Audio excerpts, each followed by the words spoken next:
What is up, guys? Hello and welcome to this. These are going to be my GPW Only the Strong Survive thoughts. This was my seventh live event this year, the second in 2 weeks. I've got another one coming up in a week's time. Fantastic. British scene is awesome at the moment. GPW are based in Wigan, and this was my second trip to their show. I went to one in February, I think it was. Had a great time that night, and I thought, when the offer was made, do you want to come to this one? It's like, yes, I do. Main event just looked too good to miss, to be honest, in this one. We'll talk about the main event in a minute. And yeah, I had a great time at GPW last time. I was looking really, actually, genuinely excited about this one. So, the show started off with a tribute to a wrestler by the name of Dom Travis. Dom Travis wrestled for both GPW and Future Shock.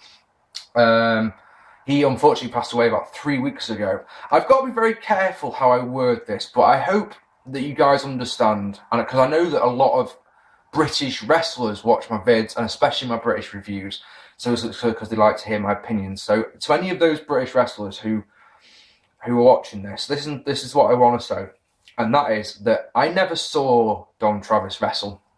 I never met the guy. I've never even seen him as far as I know. So for me, a tribute like this, it's so hard to describe. It really is. Basically, I look at the clip show. They showed some clips on the screen of him. And I turned to my friends who I was with and I said, seeing things like this makes me think that I've missed out on not seeing him. But at the same time, for me, it doesn't hurt. Does that make sense? I wish I'd met the guy now. Having seen you guys, the outpouring of grief for him, I wish I'd met him. But for me, I don't want to say I don't care, because that's not what I think. This tribute was awesome. Let's just leave it at that. He got 60. We did a 60-second standing ovation for Dom. There was a picture of Dom in the ring. All the wrestlers came out. Broke character completely. I can't remember the guy's fucking name. Got an absolutely fantastic little speech, and yeah, it wasn't a somber occasion. That's one thing I did notice. It was a happy. It was a joyous. It was a celebration of Dom. No, oh man, I can't believe Dom. I mean, it wasn't. I can't believe that Dom's gone. But it wasn't there wasn't tears, as far as I know. Anyway, that was good. Okay, I liked that a lot. And I've just spent minutes waffling on about it. So, opening match was a 8-on-8 Survivor Series style elimination match. It was Dangerous Damon Lee, Steve Bin Man, LA Austin, and Professor Mike Holmes taking on Dave Rain, Bubblegum, Jason Logan, and Cameron Craze. I said before to people privately, it blags my head and blows my mind when I see how over Steve Bin Man is. I mean, think of the concept, and you're like, that's not a good character. He's a bin man.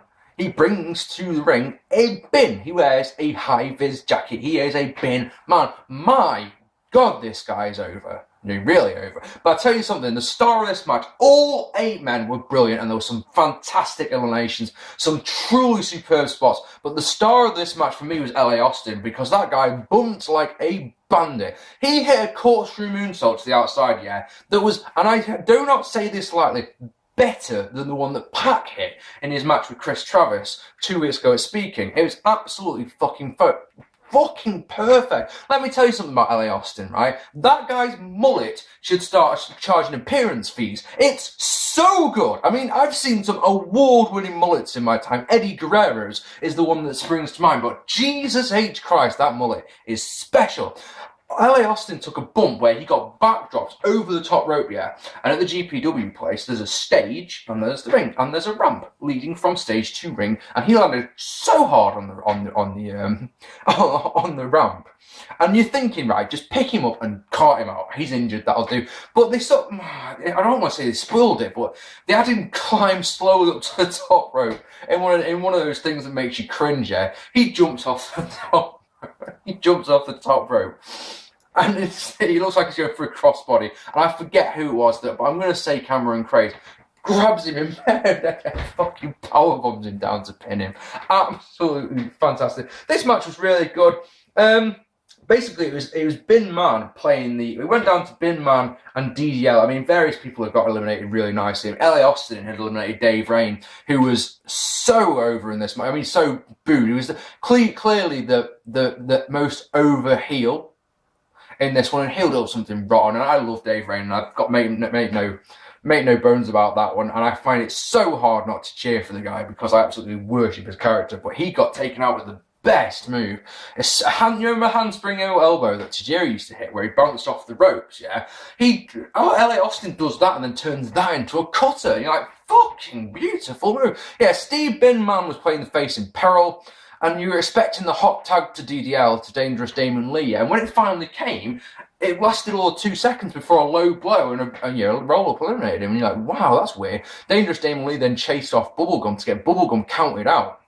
And yeah, that was an interesting one. Wasn't expecting that. So it went down to Bin Man versus Logan and Craze. A roll-up gets rid of Logan. Her heel miscommunication means that Logan gets Steve Bin Man's bin, charges at Craze, and of course, Bin Man ducks it, hits with the thing, and then a monstrous spear onto the bin gets the win. And it was a fantastic opening match. Really enjoyed this one.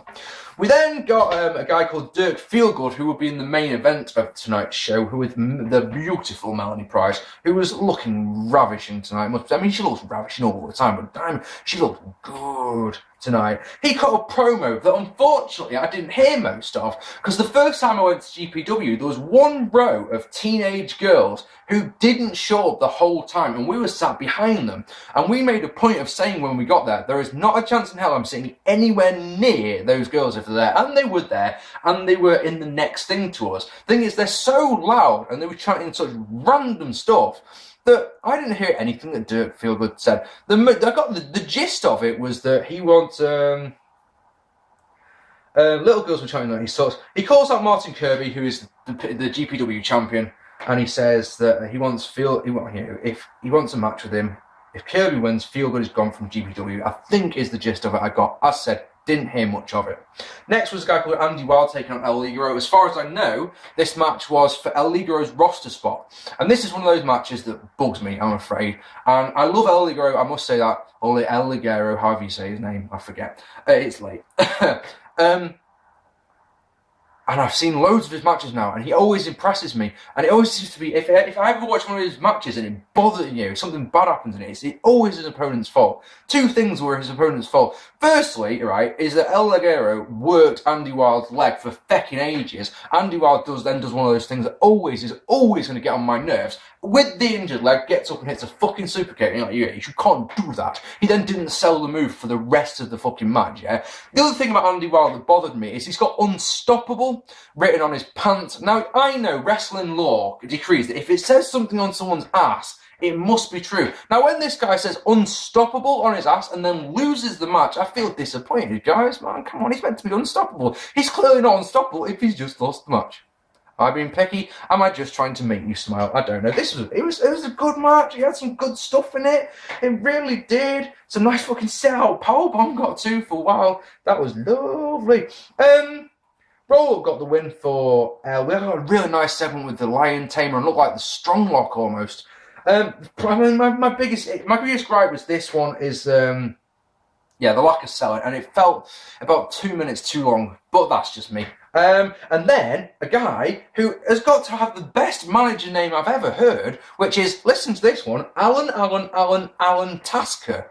That's his name. Or is Alan A.A. Tasker, but the A.A. stands for Alan. His name is Alan Tasker. What a genius name. He brought out a fake El Ligero, whose name was El Oscura, I think. He spat some sort of mist into El Ligero's face, and we have a new feud. Brilliant.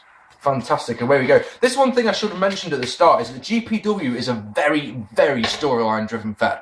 It's not renowned for, say, for example, PCW, who I've talked about in the past, are renowned for their big, high-spot matches, because, of course, their main principal crowd is because it's in a nightclub and the beers are only £1.50, they get drunken guys who, technical wrestling just goes out the window for them. They want to see the big spots, and PCW delivers them in droves.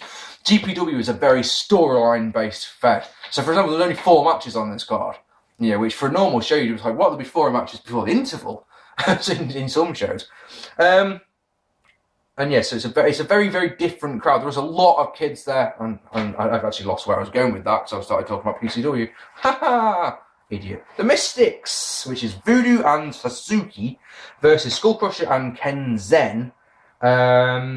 It was a drop kick crucifix bomb got the win, so the for Skullcrusher and Kenzen. Now, Voodoo is a favourite of the guys I was with. I've only ever seen him once in action in a match against Skullcrusher at the first GPW show I went to, and they tried to do a comedy match with zombies and all that. And I'm not too big on comedy. This one was a comedy match and had a lot of it in it. And I'm sat there going, I fucking hate comedy, and then laughing my ass off. So it did the job and it worked. And at one point, oh man, I wish my good friend Alex had been there for this one.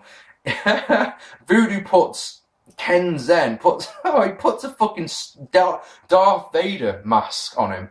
And then gets a lightsaber and presents to hit him with the hardest shot with a fucking lightsaber. Was very, very, very entertaining, as much as I hate to admit it. And then after the bell, 2 guys who, I'm sorry, I don't know who they are. They're a new team in GPW though. Attacked the Mystic, absolutely battered them. One of them hit Suzuki with a super power one, which is fucking gorgeous. It can't be denied. So then, RJM and Chris Echo come out. They are the reigning tag team trophy holders. They don't have a tag team titles in GPW. They have a tag team trophy, which is an interesting concept. RJM is injured at the moment. Basically, the Blackpool Blondes have stolen the trophy. You may have heard me talking about the Blackpool Blondes, JD Sassoon and Axel Rage, in my Future Shock reviews. And yeah, they've stolen the trophy, and they've got this big war going on with GPW and XPW, who are based up in Morecambe, who I've never seen, but I really want to go and see. Yeah, you can probably imagine how this one goes down. Both the GPW the guys get the shit kicked out of them, and I'm sat there going, come on, because we've got like fucking 10 XPW guys and 2 GPW guys, and there's no one to come and sorting them out, and it's like, okay, is it XPW or is it XWA? I've forgotten already. It says XPW on my fucking thing. But surely it's XWA. I can't. Oh, I'm such a nerd. Why do you watch my vids? They're so poor. It's 5 in the morning, believe it or not. It might be 4 because it's still dark. Hell, the Penguins are saying it's 6:10 as usual, and hey, I'm rambling. So anyway, the point is, you've got these 2 feds, right? And you've got one fed who's got 10 guys in the ring, and one fed who have got 2 guys in the ring, one of which is on crutches. And you sat there going, come on, GPW roster, come and attack these guys. And nothing happened. And that felt weird. I'm sure they're going with this storyline-wise somewhere, but I just was like, okay, that was odd. We then got our last match of the evening, which was Dirt Feelgood, Danny Hope, CJ Banks, and Jack Gallagher taking on Zach Gibson, Joey Hayes, Martin Kirby, and Dylan Roberts. Dylan Roberts was replacing Mikey Whiplash, which, while it's good to see Dylan Roberts, I was looking forward to seeing Whiplash more because he was at Future Shock 2 weeks ago when I was at Speed King, so I didn't get a chance to see him versus Jack Gallagher then. So get to see those 2 going on, it would have been nice. But, this was another Survivor Series elimination match, and funny stuff as Feelgood got rolled up by Kirby in the first 10 seconds, which was funny. Watching Hayes and Hope go at it is just plain. It's one of those things that I still can't get my head around. Those 2 are the models in Future Shock. They're heel tag team champions. And watching them beating each other up on opposite teams was just like, my brain just, my poor little brain's just going, why? It's one of those crazy things where it happens in British wrestling. One night you'll see a guy who's a face, the next night he's a heel in playing a completely different character. And, it's just accepted, and that's how it is. It's brilliant. This was another really, really good match. I mean, Jack Gallagher made Dylan Roberts tap out with the Dragon Sleeper. He then hits that lovely gut wrench simplex he did. Gibson hits a suicide dive to the corner of the ring to the outside in a spot that, on Danny Hope, and it looked like Danny Hope didn't even see him coming, it was fantastic. Absolutely fantastic. Gibson get owned for ages before hitting the double lungbuster, which is fantastic, and a code breaker, but he then falls to the bazooka kick, leaving it 3-on-2 bazooka kick done by CJ Banks, if you don't know. Naturally, the faces get owned, but they managed to hit a really nice triple suplex. The 2 of them did. That was lovely. Danny Hope then tries to cash in the Money in the Bank briefcase that he'd won at the last show that I was at. But before he gets the chance to do it, Hayes hits a crossbody on him to be eliminated. So I'm guessing he keeps the Money in the Bank briefcase. That leaves Kirby and Hayes versus Jack and Banks. Ref gets bumped, so Banks is disqualified. Banks then whacks him in revenge, which is obviously the ref is down. Mike Lovejoy comes out. He is a wrestler in Future Shock, but he works as a referee, a referee in GPW. And of course, he's a heel referee when he will. Last time he was there, he was sort of in cahoots with Jack Gallagher, so I guess he's a heel referee. Well, basically, Jack Gallagher gets a ankle lock on Hayes, and basically, Hayes tries to get to the ropes as far as I can tell, because it was on the other side of the ring. And what it looked like is Lovejoy kicked him away from the ropes so that Hayes had to tap out. So that left a 2-on-1. Kirby then bombs Jack for 2, low blow and a brainbuster gets the win for Jack. Sure, I've missed someone out there. No, Banks was disqualified, wasn't it? So it was 2-on-1. There we go. And that was that. And then Cyanide came out and absolutely crushes Kirby. Hayes comes hobbling out to the ring, selling the ankle lock. I love you, Joey. I love you, I love you, love you. Selling the ankle injury. What a star. And of course, he gets squashed as well by Cyanide. Cyanide is officially the #1 contender. You know, Dirt Feelgood and that stuff before where he was saying, I want you in a match with Kirby. No. Cyanide is the #1 contender. And that, ladies and gentlemen, is the show. Only 4 matches, but it didn't feel like there was only 4 matches in that, if you know what I mean. Absolutely brilliant show. Can't fault it. Absolutely loved it. Really good time. Really good seats. Only cost a couple of quid. If you can get to GPW in Wigan, it really is a great night out, ladies and gentlemen. I've rambled for far too long. Thank you very much for watching. It really does mean a lot when you watch my British reviews, because I know there's a lot of people out there who watch my vids who are in America, so these videos have no relevance on them whatsoever, and I'm making them to promote what I see. I tell it like it is. If I don't like something, I say it. Some people don't like that, especially in this bloody industry, but you know, you deal with that. You know, if everyone liked my vids, fucking life would be boring, wouldn't it? Jesus Christ, look at my fucking Extreme Rules review. Everyone hated it, you know? I can't get it right every time, you know?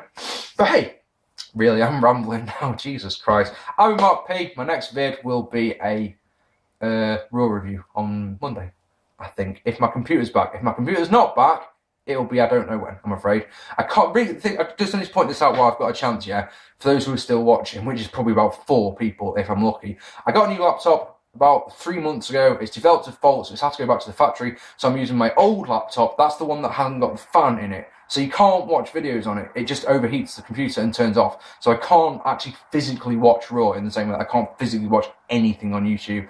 I can't really do anything on the computer. It also hasn't got an E, T, or S key. So if you ever talk to me on Facebook or something like that, and all my words don't make any sense. Basically, if you say something to me on Facebook, you'll probably get a reply of, sorry, dude, I can't talk.